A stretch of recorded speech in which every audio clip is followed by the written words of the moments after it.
It started on a rain-soaked Tuesday, the kind of day that felt borrowed from a noir film, grey, heavy, full of omens. When Emily Walker stepped out of the cab and stood before the towering iron gates of the Blackwood estate, she looked like any other new hire, ordinary uniform, quiet stance. But if you looked closely, if you really looked, you'd see the way her fingers trembled as they clutched her small suitcase. Not from cold, from fear. Before we continue with the story, tell us where you're watching from. Now sit back, relax, and enjoy the story. She hadn't always been Emily Walker, but that name, it fit like an old coat now, something she wore to hide the pieces beneath. She told herself she'd come here for the job, for the quiet, for the paycheck, but that was a lie. She came here to disappear, and Logan Blackwood's mansion with its 26 rooms and high-tech security was the perfect place to do it. Logan was a name whispered in Forbes and feared in boardrooms. A billionaire built not from inheritance, but from ruthlessness. He was known for gutting companies, predicting markets, and never smiling in photographs. But to Emily, he was just the man who lived on the third floor, the man whose eyes followed her in silence across the security cameras she thought he didn't monitor. The first time they met, it wasn't planned.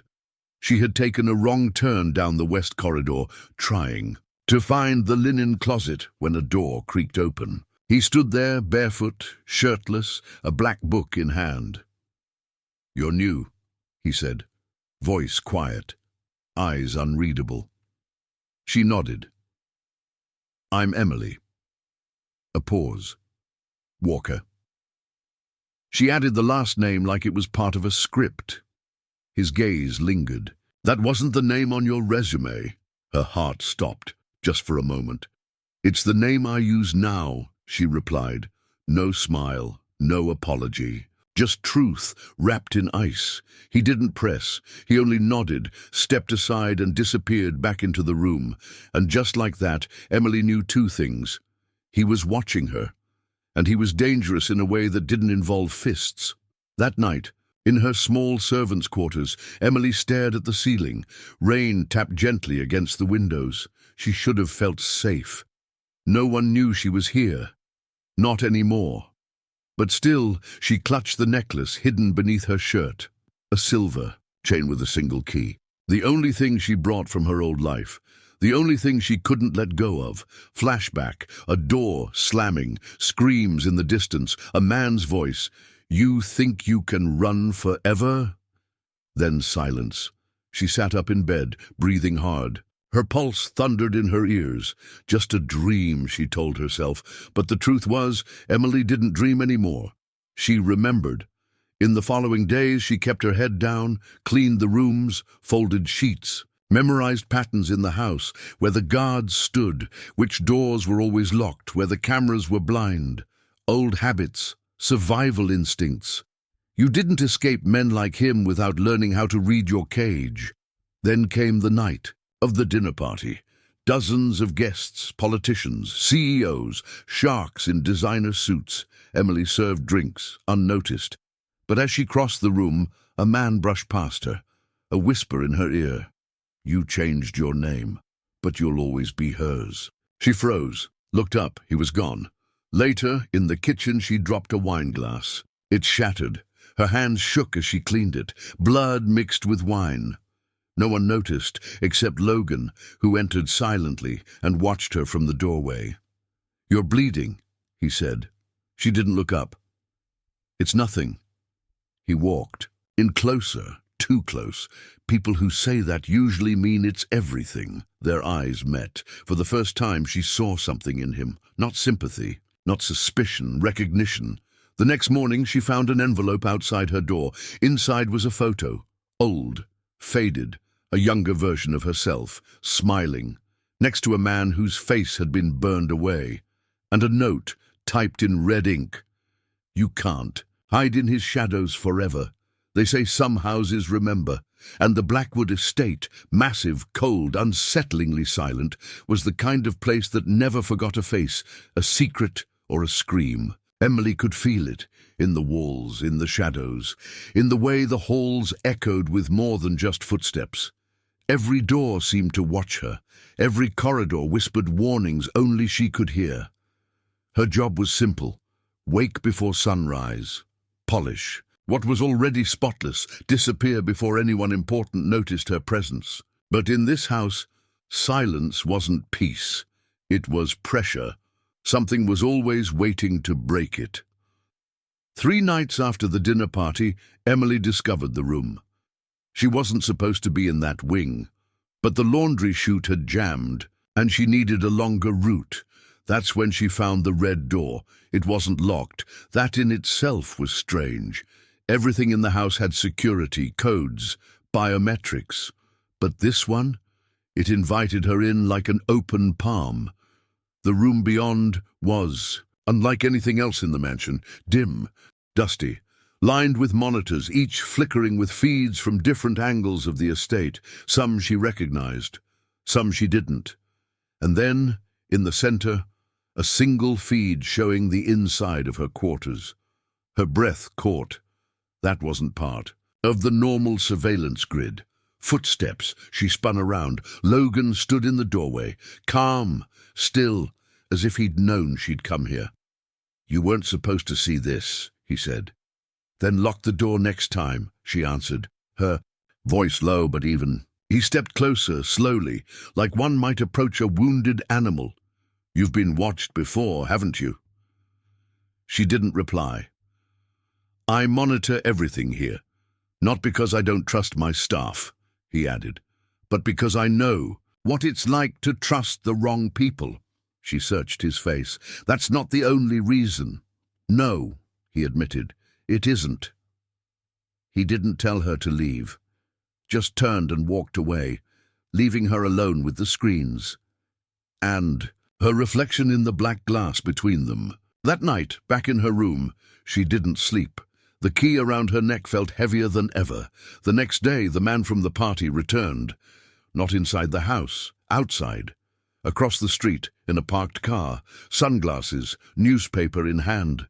A cliché that would have made her laugh if it hadn't made her stomach knot. She stayed inside, waited until he left. But the feeling didn't. In the weeks that followed, things got stranger. One of the maids disappeared. No notice, no explanation, just gone. Another, a shy girl named Rosa, cornered Emily in the laundry room and whispered, "He sees everything. Be careful what you remember." Emily tried to ask what she meant, but Rosa fled. Logan's behavior changed too. He was colder, or maybe just more guarded. Their brief encounters now had weight to them. Words unspoken that filled the space between lines like smoke. And yet, he kept placing her closer to his orbit, asking her to deliver reports to his study, letting her clean the 3rd floor. No one else ever did. One evening, while tidying his desk, she found a folder, stamped "Confidential," her name on the tab, and inside, photos, not of her here, but from years ago. Different hair, different country, different life. She snapped the folder shut. That night, she cornered Logan. "Why are you digging into my past?" He met her stare. "Because I think your past is going to catch up to both of us, and I'd rather be ready." She wanted to scream, to run, but instead she whispered, "You don't know what you're inviting into your life." "Don't I?" he said softly. "Then tell me. Who is she really? This girl calling herself Emily Walker?" The only sound was the wind brushing against the glass, and somewhere beyond that, far away but getting closer, something darker moved in the shadows. The following morning, the rain had stopped, but the air was still heavy with something unspoken. Emily noticed how the light through the windows looked different, muted, like it was struggling to reach her. Even the birds outside seemed hesitant to sing. That was the kind of morning it was, one where the world held its breath. Emily moved through the house like a shadow, careful not to make noise, not to invite attention. But the attention came. Anyway, she could feel Logan watching her, not always with his eyes, but through the weight of his awareness.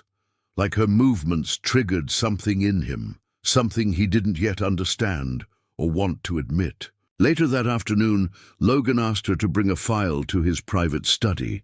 It wasn't a request, it was a summons. When she arrived, he was seated behind a mahogany desk, his tie loosened, eyes tired. He didn't look like a billionaire. He looked like a man trying to stay afloat. He didn't greet her, just nodded toward the chair across from him. "Sit." She didn't. "I'm here for the file." "I know." He leaned back in his chair. "But you're also here for something else, aren't you?" Her pulse picked up. "I don't follow." "Yes, you do." His voice dropped. "You've been in hiding for a long time, but you didn't come here just to disappear. You came here hoping someone would finally see you. Am I wrong?" She wanted to deny it, wanted to throw his words back at him, but she couldn't. He stood slowly and walked toward the window, his hands in his pockets, gaze fixed on the garden below. "This house has seen many secrets, most of them mine, but yours, they're the kind that don't just stay buried, they dig themselves out." Emily felt her throat tighten. "Then maybe I should leave." He turned to her. "And go where? Back into the dark? Back to whoever it is that wants you dead?" The words hit like a slap. He walked past her, toward the door. "You want to tell me the truth, Emily? Fine. But not tonight. Tonight, you should come with me." "Where?" He looked back over his shoulder. "To the city. There's someone I want you to meet." The drive into downtown was silent, not uncomfortable, just loaded. Emily stared out the window as buildings blurred past, her thoughts louder than the engine. Logan didn't speak again until they arrived at a tall, mirrored skyscraper. Inside, they were greeted by a woman in a black suit. Sharp eyes, controlled, smile. She didn't offer her name, just motioned for them to follow. The elevator took them to a private floor, a conference room. Empty, save for a single man at the far end of the table. Gray hair, steely gaze, no warmth in his face whatsoever. "Emily," Logan said, "this is Agent Calloway, FBI." The man gave her a nod, as if assessing her weight, value, and threat, all at once. "We've been watching you," Calloway said, "even before you entered Blackwood's employment." She stiffened. "Why?" "Because the man hunting you is no ordinary fugitive, and because we believe you're the key to bringing him down." She wanted to laugh or run. Instead, she whispered, "I'm not anyone's key." "Then why did he kill for you?" The question shattered something inside her. She didn't answer, couldn't. The image of blood, screams, a house on fire. It all came back at once. On the drive home, Logan didn't speak, and neither did she. The only sound was the rain returning, soft at first, then harder, like the sky was washing something away.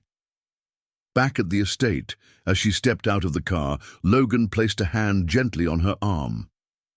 "I'm not asking you to trust me," he said, "just don't lie to me."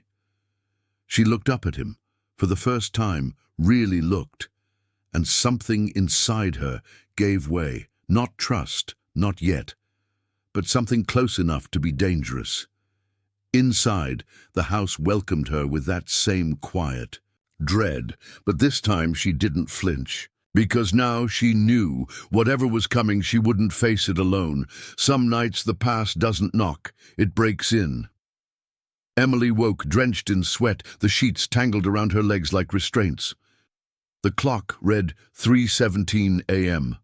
The storm outside had quieted, but inside her head, thunder still cracked through memories she wished she could forget. She sat up slowly, pressing a hand to her chest, trying to still the beating. But it wasn't fear that woke her. It was a name. Vincent. She hadn't said it aloud in years, hadn't dared. But it was there, on her lips, in her breath, like a ghost with unfinished business. She rose from bed and crossed to the small drawer beneath her mirror. From the bottom, wrapped in a frayed cloth, she pulled out the photograph, the only one she hadn't burned. The image was faded now, edges curled with time, but the faces were still clear. Hers, his, the beach behind them, and that smile. God, that smile! Back then, she thought she was in love. Maybe she was. Or maybe she was just desperate to believe someone like him could love a girl like her. The flashback came without mercy. 2 years ago. A warehouse in Belize. The air was thick. With diesel and lies, Vincent had just finished a call. She watched him from the shadows, his back turned, voice cold, controlled. They're loose ends. Kill them both. Emily had frozen. He turned and smiled, too quickly, too perfectly. Hey, baby, you ready to go? She didn't answer. Her heart was pounding. That was the first time she realized she was sleeping beside a monster, and it wouldn't be the last. She tried to run that night. Didn't get far. He caught her by the docks. Didn't hit her. Vincent never did. He didn't need to. His words were sharper than fists. You think you know secrets, Emily? He whispered into her ear. I am the secret. That's when she made the call, the one that would change everything. To the one person who told her years ago, if you ever need to disappear, call this number. She didn't know who they were, only that they got her out. New name, new country, new face in the mirror. Back in the present, Emily stared at her reflection. Her eyes weren't the same anymore, neither was her heart. She folded the photo and slipped it back into its cloth, then opened her closet and pulled out the small fireproof box beneath her laundry basket. Inside, a passport, a burner phone, a gun. Logan didn't know about these. He thought he was protecting her. But she was prepared to protect herself. If Vincent ever found her, it wouldn't be like last time. The next morning, Emily walked the halls of the mansion with practiced calm. But something was different. Logan wasn't in his office. His car was gone. No note. No staff had seen him leave. By noon, unease crept into her stomach, not fear, instinct. She checked the surveillance room. Footage confirmed it. Logan left the estate at 4:02 a.m., alone, driving west. She called his phone. No answer. On the desk, she found a file. Her name again. But this time it wasn't photos. It was correspondence, notes, interviews, records, going back months. He had been watching her since before she arrived. One page was marked in red ink. Vincent Durrell, confirmed alive, suspected ties to Eastern European trafficking ring, last seen, Prague. Emily staggered back. Her fingers trembled. This wasn't just surveillance. Logan had been digging, and now he was gone. A message arrived on the estate's internal system. Anonymous. Just 5 words. He shouldn't have followed you. Emily stared at the screen, every cell in her body screaming that it was starting again. The running, the hiding, the war she thought she'd ended. But this time it wasn't just her life on the line. It was Logan's too. By late afternoon, the estate felt like it had grown colder, though no window had been opened, and the fire still burned gently in the east parlor. It wasn't the kind of cold that lived in the air. It lived in the ribs, in the space between the lungs. A quiet ache. A warning. Emily sat on the edge of the leather couch in the study. Logan's empty. Coffee cup still on the table. The rim bore the faint imprint of his lips, a detail most people wouldn't notice. But Emily wasn't most people. She had spent too long watching, memorizing, surviving. The silence in the house was stretching now, thinning. It no longer comforted her, it mocked her. She checked the system again. No sign of Logan, no new messages, no movements on the security grid. The message, "He shouldn't have followed you," still pulsed in the back of her mind, like a wound that refused to clot. Who sent it? How did they breach the system? And more importantly, what exactly had Logan done? She needed answers. Not later, now. By nightfall, she slipped into the garage, took one of the older, less noticeable vehicles, a Navy sedan, and left the estate. No driver, no security, just her and the shadows. She drove without music, without a clear destination, letting instinct guide her. Logan was methodical. If he was chasing a lead, he wouldn't go far from his trusted contacts. Her first stop, the private library downtown, a place he frequented, quiet and hidden behind layers of bureaucracy. She entered through the back, used a key he once left on his desk, a test maybe, or maybe a trap. Inside, the smell of old paper and leather hit her like memory. Dust danced in the slices of moonlight that slipped through stained glass. She wasn't alone. A man stood near the archive shelves. Not Logan, shorter, thinner, nervous. He saw her and froze. "You shouldn't be here," he said. Emily didn't blink. "Neither should you." He tried to move past her, but she blocked his path. "Where's Logan Blackwood?" "I don't know." She stepped closer. "Wrong answer." The man sighed, rubbed his temple. "He came here earlier. Said he needed intel on a name. A man. European. Dangerous. You were the reason." "Did he say where he was going?" "No," the man whispered, "but he looked scared." Emily stiffened. Logan didn't do fear, not the kind that showed. Back in the car, she sat in the dark, the engine silent, fingers tight on the steering wheel. She couldn't call the FBI. Not yet. Not without knowing. More. If she reached out to Agent Calloway, it would paint a target brighter than ever before. But she had one more option. She opened the burner phone from her emergency kit, one contact. She stared at it for a long time, then hit call. The line clicked, static, then a voice, deep and half asleep. "You were told never to contact me again." "I need information," Emily said, "and fast." A pause. "Then this about Vincent?" "Yes." A breath. A shift. "He's here." Her blood turned to ice. "Here where?"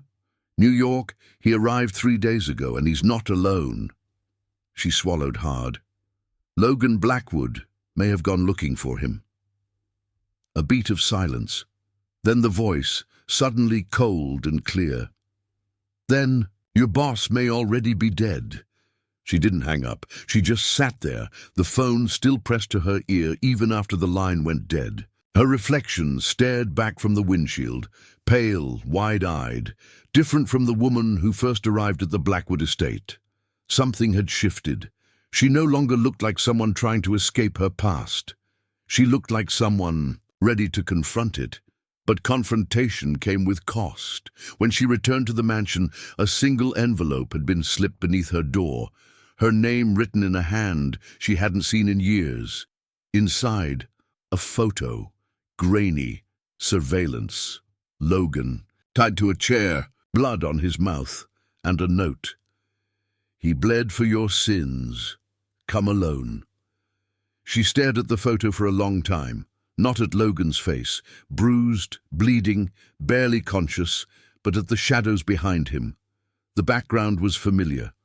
Too familiar. Concrete walls, rusted pipes, a flickering light. Not just any place, a place she'd seen before. The warehouse on 38th Street. Abandoned for years, or so she thought. Emily didn't panic. Panic was a luxury she stopped affording years ago. Instead, she folded the photo carefully and tucked it into her jacket, then stood. The time for silence was over. Some ghosts only left when faced head-on, and if this was a trap, then she'd walk into it with her eyes open. She didn't tell anyone, not Rosa, not the staff, not even the one FBI contact who still might have owed her a favor. If Vincent wanted her alone, then alone she would go, but not unprepared. From beneath her bed, she retrieved the fireproof box again. This time, she opened it, slower, as if acknowledging that the moment she touched the gun inside, her life would fracture in a way that couldn't be glued back together. The weapon felt foreign, heavy, cold. But she tucked it into her belt anyway, along with the photo. The key around her neck brushed her collarbone, its metallic touch grounding her in the now.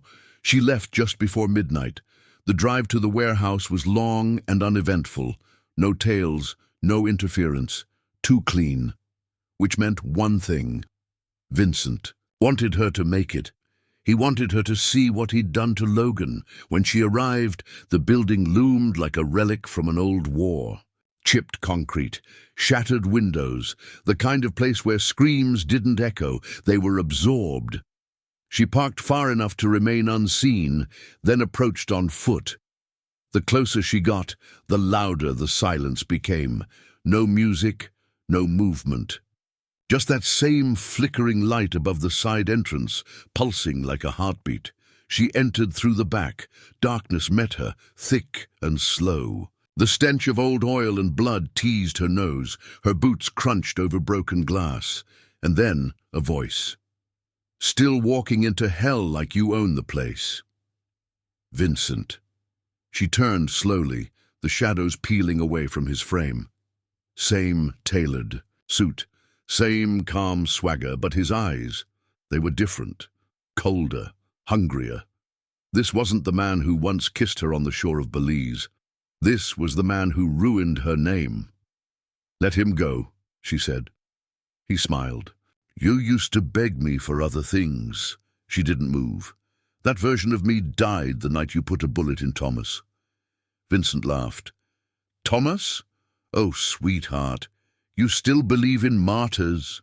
He motioned behind him. A figure slumped. In a chair, Logan. His head lolled slightly, blood dried along his temple, but he was breathing. Emily took a step forward. Vincent raised his hand. "Easy. This isn't a rescue. This is a reunion." "You want something," she said. "I want what you stole." "I didn't steal anything." He stepped closer. "You stole me. My best asset, my distraction, my leverage, and worst. Of all, you made me care." The confession cracked the air like a whip. For a split second there was vulnerability behind his words, but it vanished as quickly as it came. "I don't want to kill you," he continued. "I want to reset. Bring you back. Remind you who you were before you started playing house with billionaires and delusions of safety." She drew the gun. Vincent paused. "So it's come to this?" "No," she said quietly. "It came to this a long time ago." She fired, not at him, at the pipe above him. It burst, releasing a cloud of steam and scalding water. In the chaos, she ran. Logan was still tied, barely conscious. She cut the ropes, grabbed him under the shoulders. He groaned, tried to speak. She hushed. "Him, not now," she whispered. "Save your strength." Behind her, Vincent's voice roared through the haze, but he didn't follow. Not yet. She dragged Logan out through the back exit and into the waiting night, and as she drove them away, her fingers gripping the wheel so tightly they ached. Logan turned his head weakly and said the one thing she wasn't ready for. "You lied to me." Her throat tightened. "I know. But you came anyway." She glanced at him. "You didn't give me much choice." His eyes closed, but a small smile touched his lips. "I was hoping you'd say that." Logan didn't wake for the rest of the night. Emily kept one hand on the steering wheel, the other pressed lightly against the side of his neck, feeling the steady rhythm of his pulse. It reassured her. Not because he was okay, he wasn't, but because he was still here, still breathing, still fighting. She drove them not back to the Blackwood estate, but to a private cabin 2 hours north, one of Logan's lesser-known properties, one she had discovered by accident during a filing errand months ago. Secluded, untraceable, perfect for healing or hiding. By sunrise, she had him laid out on a leather couch in front of a cold fireplace. She stripped off his bloodied shirt, cleaned the gash at his temple, wrapped the bruised ribs. Each touch felt like penance, like she was apologizing for every lie she'd ever told him without needing to speak. But when he finally opened his eyes, they weren't grateful. They were sharp, tired, and suspicious. "You should have told me about him," he said. Emily didn't flinch. "I tried. You wouldn't have stayed." He stared at the ceiling for a long moment. "You're wrong." She sat beside him, elbows on knees, hands locked together. "You say that now?" His voice dropped. "I say that because I knew. Maybe not his name, maybe not the details, but I've seen people who are hunted, Emily. I've seen how they move. You never just cleaned rooms. You mapped exits. You scanned every new face. I hired you because I thought you were hiding. I kept you because I was hoping one day you'd let me see who you really were." She looked down. "And now that you have?" He didn't answer. Right away. Just reached for the bottle of water on the side table, took a sip, winced, then set it down. "You saved my life," he said finally. She nodded. "Not for free." That surprised him. "What do you want?" "To finish this," she said. "Not run, not hide, end it." He looked at her differently then, not like someone fragile, but like someone dangerous, someone with a fire of her own. "You're talking about killing him. I'm talking about surviving him." He leaned back, the leather creaking beneath him. "You know he won't stop." "I know." Her voice was steady. "Which is why I won't either." They sat in silence, not the heavy kind, but the kind that builds bridges between people who've nearly drowned together. Outside, the forest wind rustled against the cabin like it was trying to whisper truths through the cracks. Later, while Logan slept again, Emily walked outside. The cold bit at her cheeks. She needed space, air, a place to think. She pulled out the burner phone and dialed the contact once more. "I want to make a deal," she said when the voice answered. "Didn't expect to hear from you again. Well, here I am. What are you offering?" "Vincent on a silver platter." A pause, then, "Why now?" "Because he made it personal." The voice didn't ask for details, just gave her a name, a location, a time. She hung up and stood still for a long while, staring into the woods. She had once believed there was no coming back from the life she'd lived. That love, safety, normalcy were all luxuries designed for people who'd never bled under interrogation. Lights. But then Logan, not perfect, not innocent, but honest in his own way. Scarred differently, yet somehow still willing to carry the weight of her world without running from it. She walked back inside. Logan stirred but didn't wake. She sat beside him, brushing a damp curl from his forehead. "You don't have to trust me," she whispered. "But please, don't stop believing I'm trying." His fingers twitched, gently in response, brushing against hers, and for a moment, just one, it felt like maybe, just maybe, redemption wasn't a fantasy after all. The storm rolled in before nightfall. The wind came first, howling low like it was morning, something not yet lost.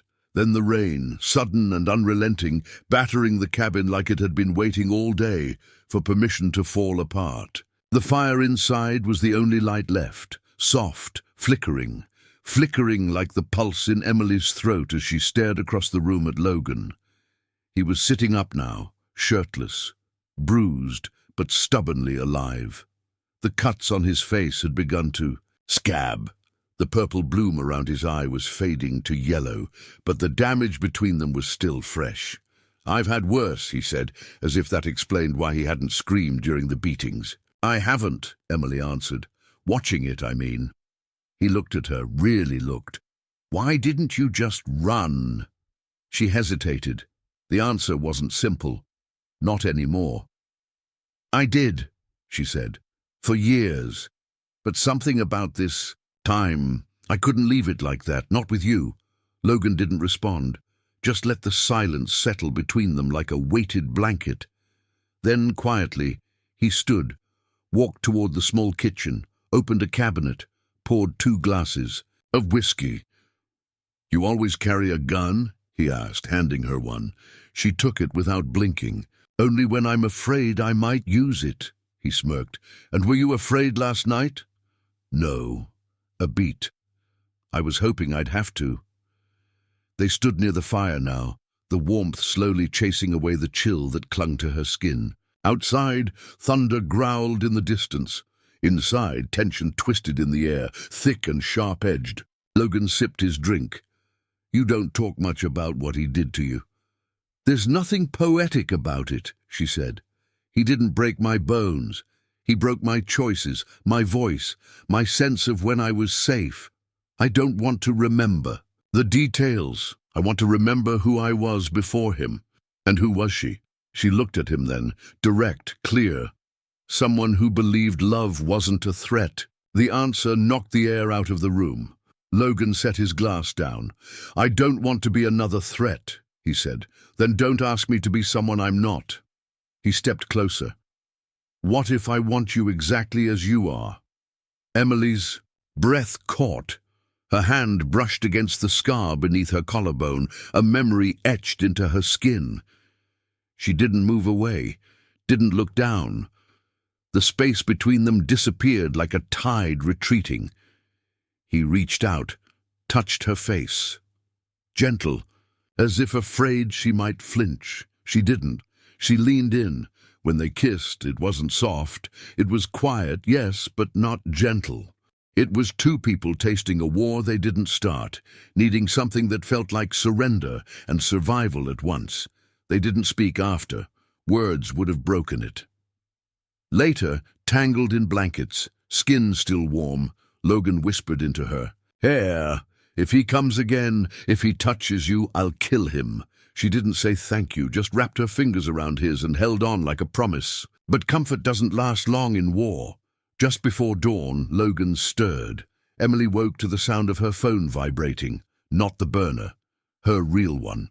The one no one was supposed to call. The message was short. "He knows where you are." Emily sat up straight. Logan noticed instantly. "What is it?" She handed him the phone. He read it, then looked at her.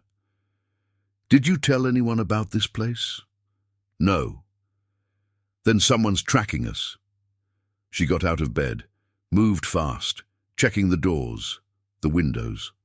All locked, all still intact. But safety had already left the room. Logan got dressed in silence. His movements were slower than usual, but focused. "We need to go," she said. "Now." "And run where?" he asked. "You said it yourself. No more hiding." She stared, out into the fog-covered forest. "Then we make our stand." Outside, the storm had passed, but inside, something far worse had arrived. The decision to stay wasn't made in a whisper, it was carved in urgency. Emily and Logan packed what they could. Weapons, cash, IDs, but they didn't run. Not this time. If Vincent was coming, he'd have to bleed for it. By mid-morning, the air was unnaturally still, the kind of stillness that presses against the skin, that makes you feel watched even when you're alone. Logan fortified the perimeter. Emily set traps, small, quiet devices meant to delay rather than destroy. She didn't want war, just warning. It was nearly noon when the knock came. 3 sharp raps, no hesitation. Emily froze. Logan reached. For the shotgun nodded. She moved toward the door, heart steady, steps deliberate. She opened it fast. Not Vincent. A woman stood there, late 30s, combat boots, short black hair, eyes like broken glass, sharp and unreadable. Emily's breath hitched. "Ava!" The woman raised an eyebrow. "You still remember my name?" "I'm touched." Logan looked between them. "Friend of yours?" "Not exactly," Emily said. "She's the one who got me out, the day I ran." Ava stepped inside like she owned the place. Her eyes scanned everything in one sweep. "You're not very good at hiding, you know that?" "We weren't hiding," Emily said. Ava scoffed. "Right, and I'm here for a picnic." She dropped a manila envelope on the kitchen counter. "Intel, recent, on Vincent. You're going to want to sit down." Logan opened it. His face went hard. Emily leaned over his shoulder. Photos, documents, bank transfers. But what made her heart stop were the surveillance images. Vincent, with Calloway, the FBI agent. "Traitor," Logan muttered. Emily's mouth went dry. It's worse than that. This means the protection program wasn't just compromised. It was built to funnel people like me back to him. Ava nodded. You weren't the only one, Emily. There were others. Women. You're the only one still breathing. Silence hung heavy, not from lack of words, but from the weight of too many truths. Ava looked at her then, the way you look at someone who's bleeding but pretending not to. You need to tell him, she said. Logan frowned. Tell me what? Emily swallowed hard. The night I left Vincent, I didn't just run. I turned on him. I gave up routes, names, shipments, enough to shut down half his empire. That's why he's after you, Logan said. No, she whispered. That's why they're all after me. He wasn't the only one who lost money. I cost a lot of very powerful people a lot of things. And I didn't do it out of justice. I did it out of rage. Logan stepped back like the air had changed. You were part of it, he said. Not accusing, just understanding. For years, she admitted, I laundered money, I tracked people, I said yes to things I still have nightmares about. Ava interrupted. She was one of his best. Don't let the tears fool you. Emily turned. Then why save me? Because even monsters deserve a second chance when they're brave enough to want one. Outside, a sharp crack broke the moment. Gunfire. Emily moved first, dragging Ava toward the hallway. Logan took cover by the window. Another shot, closer. They're early, Ava hissed. How many? Emily asked. At least 3, could be 5. They'd come for her, but they'd brought more than bullets. They'd brought her past. Back in the form of men who didn't speak, didn't hesitate, only executed.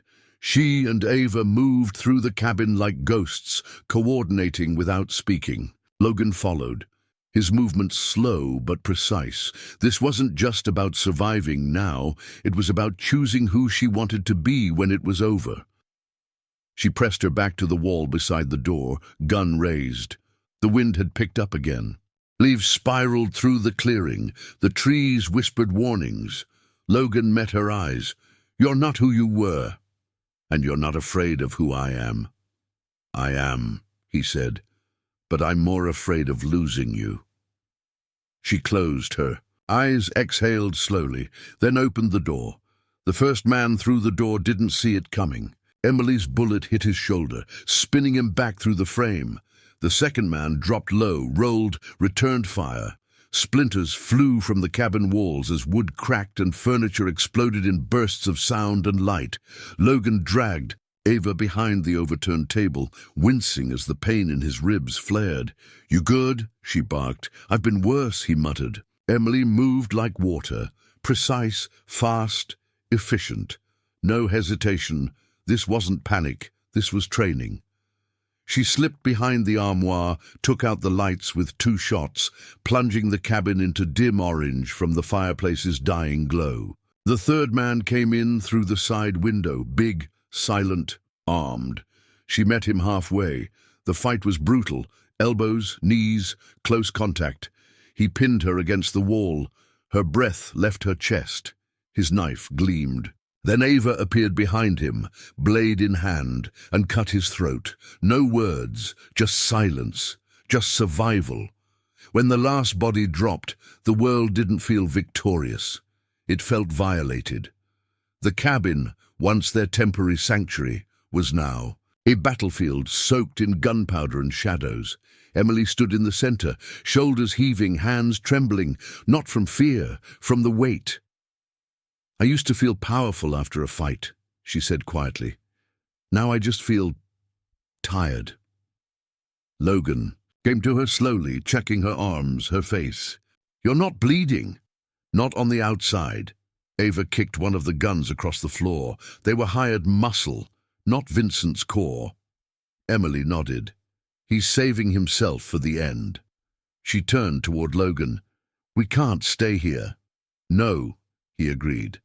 But we can't run forever either. I'm not running. Her voice was steel now. I'm going to him. Ava narrowed her eyes. That's suicide.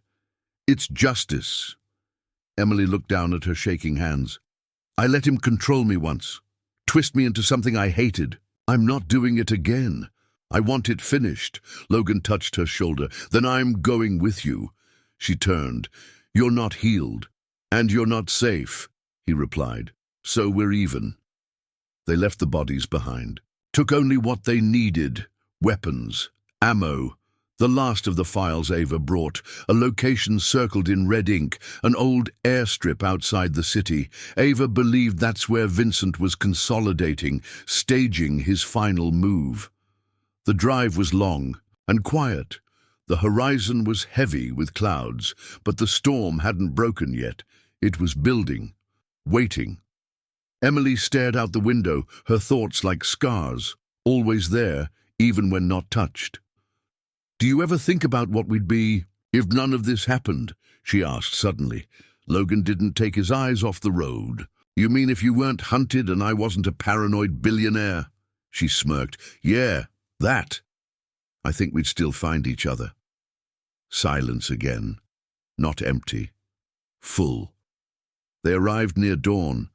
The airstrip was as deserted as expected. Abandoned planes, metal hangars rusting under early light, but something about it breathed like a beast in sleep. Ava pulled up beside them in her own car. You sure about this? No, Emily said, but I'm not sure about anything anymore, except that it ends here. She checked her weapon, tied her hair back, looked to Logan. You ready? I was ready the moment you walked into my house and lied to me. She smiled. Then they moved, 3 figures in the rising light, stepping into the belly of a story that was always destined to end in fire. The air was too still.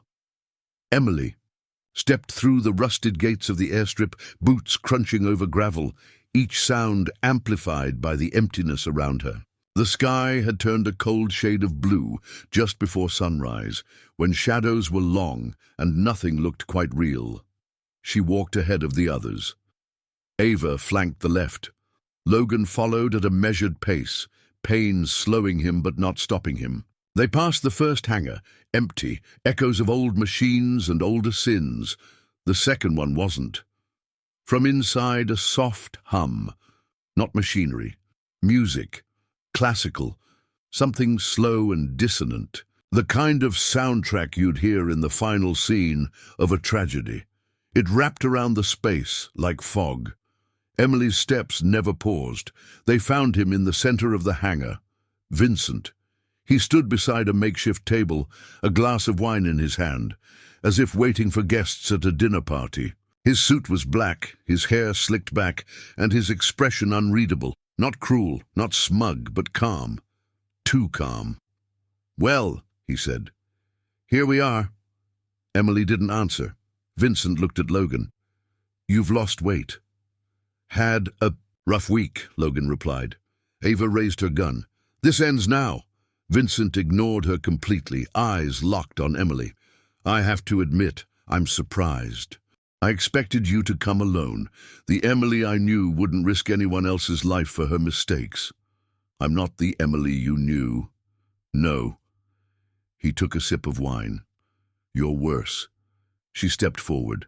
You tortured people. Used them. You broke lives. I taught you to survive, he snapped. You taught me how to vanish, she said, but I rebuilt myself without you. That's what this is. He circled the table. And yet here we are again. Me, you, guns in hand, just like old times. I didn't come to remember, she said. I came to finish it. He sighed. Emily, I gave you everything. Purpose, protection, power. You gave me nightmares, she whispered. Vincent finally looked angry. And what did he give you? He pointed to Logan. A castle to hide in? A new name to wrap around your guilt? Logan stepped beside her. She didn't need saving. She just needed space to breathe. She needed to remember who she is, Vincent roared. She already did, Ava said quietly. And you don't scare her anymore. The room went quiet. Vincent set down the wine, slowly, deliberately. I see, he said. This isn't about revenge.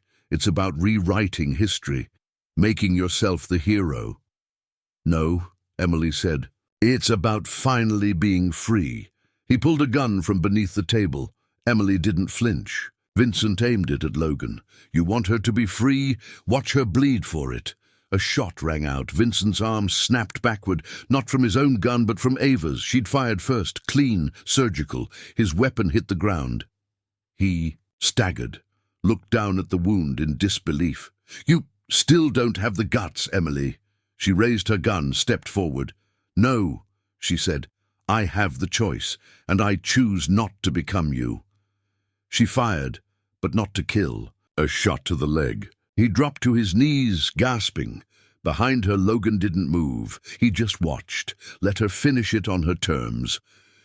Ava approached and cuffed Vincent with the speed of someone who'd done it 100 times. You're done, she said. This time, really done. Vincent laughed, even through the pain. You think they'll let you walk away clean? You think there's a future for people like us? Emily knelt beside him, met his eyes.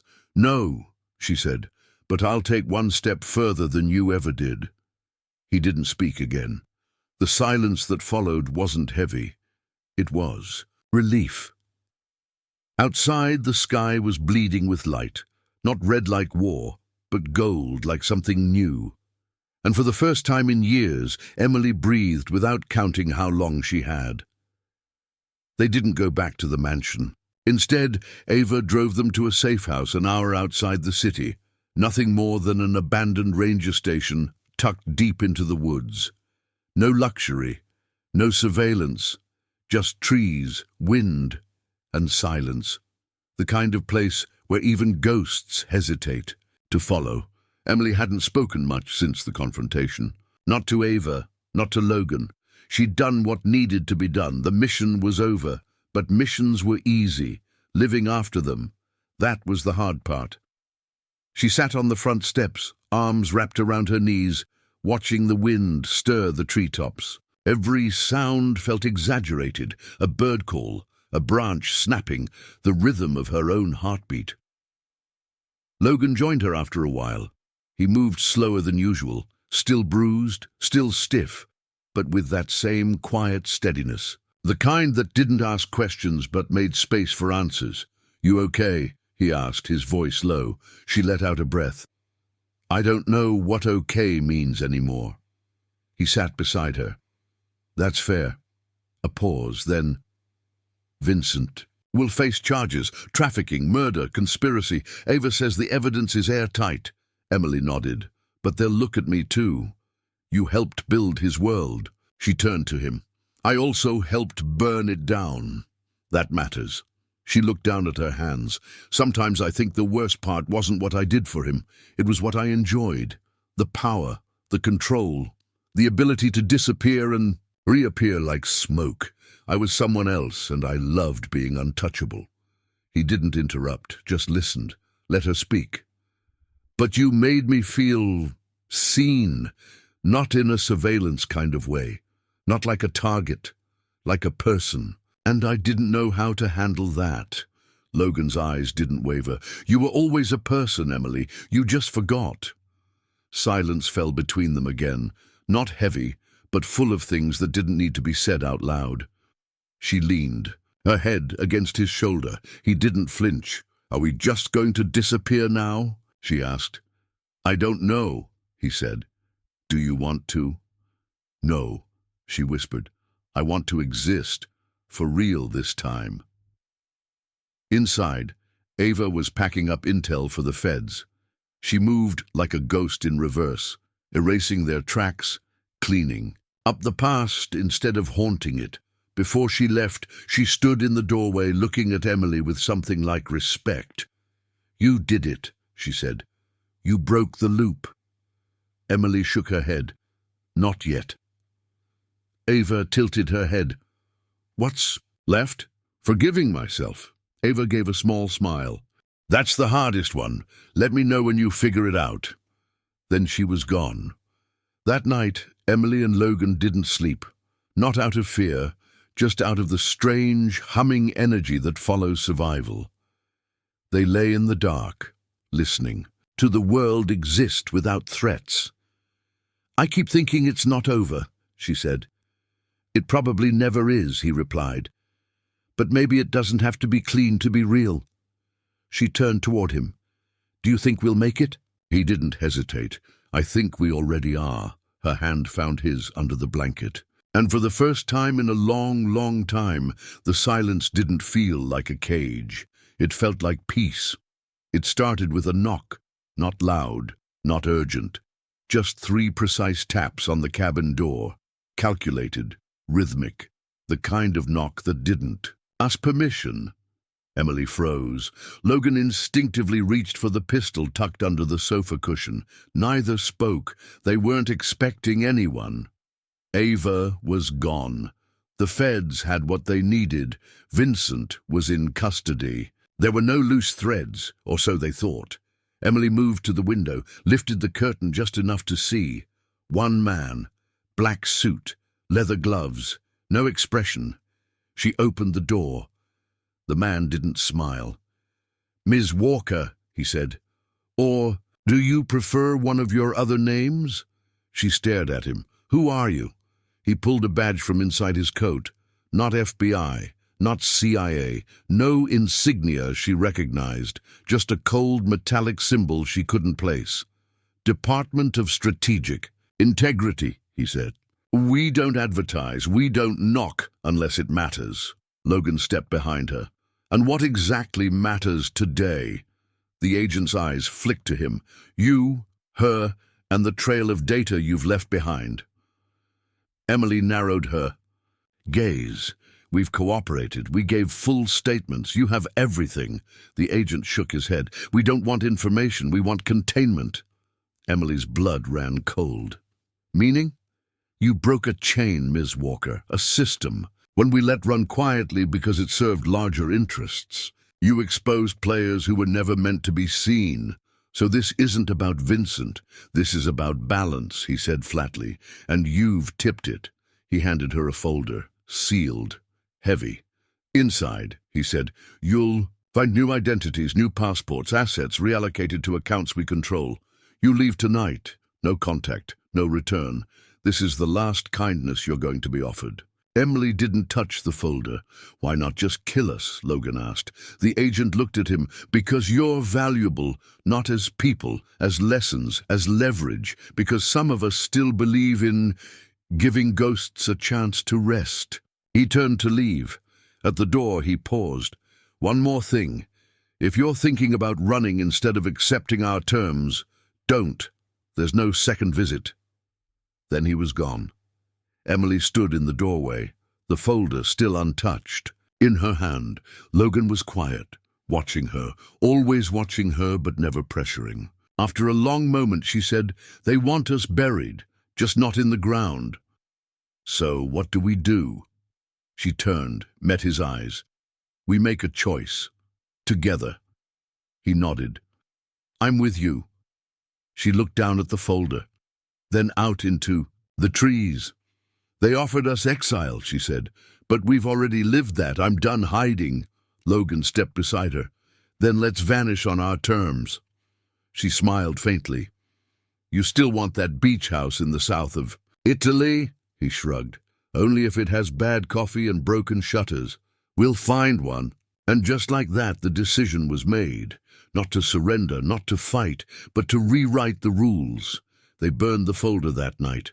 Watched it crumble into ash in the fireplace, watched years of control and manipulation vanish in a slow, deliberate blaze. No more names, no more chains, no more ghosts left to run from, only the unknown.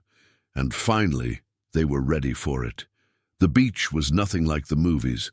There were no umbrella drinks, no steel drums playing softly in the background, just wind, salt, the distant echo of waves folding gently into sand, and the occasional call of a lone gull tracing lazy arcs overhead. Emily liked it that way. She sat on the porch of a crumbling cottage painted the color of forgotten mornings, pale blue, chipping in places, kissed by decades of sun.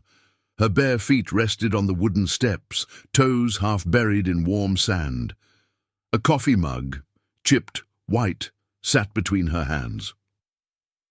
The coffee inside was terrible, but it was theirs. Logan stepped out behind her, still toweling his hair from a swim he'd taken without asking.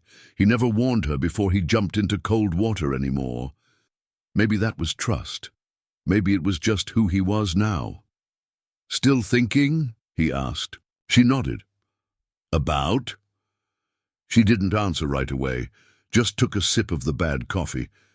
"About how long it takes to feel real." He sat beside her. "Still doesn't." "Some days," she said.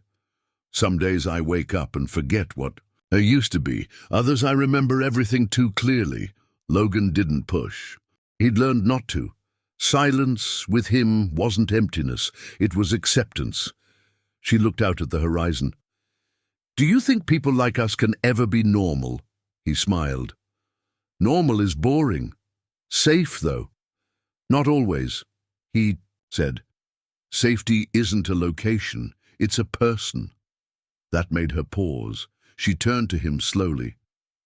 "Are you saying I'm safe now?" He met her eyes. "I'm saying I feel safe with you, and maybe that's enough." They sat like that, for a while, not needing more. Eventually Emily stood, walked barefoot across the sand, arms stretched to the breeze. She didn't flinch when the waves kissed her ankles. She didn't glance behind her. Logan watched, leaning against the doorframe, a quiet smile on his lips. They had been here 3 months. No one had come. No calls. No knocks. Just days stretching forward like fresh pages. They changed their names again, but this time not to hide, to mark a new beginning. She chose something simple. He laughed when she told him, said it sounded too soft for her. But she liked the softness. She was learning to live inside it. At night, she wrote letters she never sent, to Ava, to herself, to the girl she had once been, locked in a world of shadows and commands, dreaming of a window she'd never seen.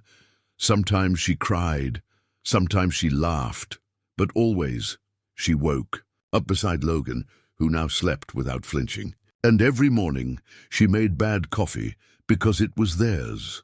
There's a moment every morning just before the sun breaks the horizon when the sky glows soft and uncertain, as if the world is still deciding whether to begin again. Emily woke in that moment. She didn't move right away, just lay there, eyes half open, listening to the tide brushing against the shore like a lullaby reversed.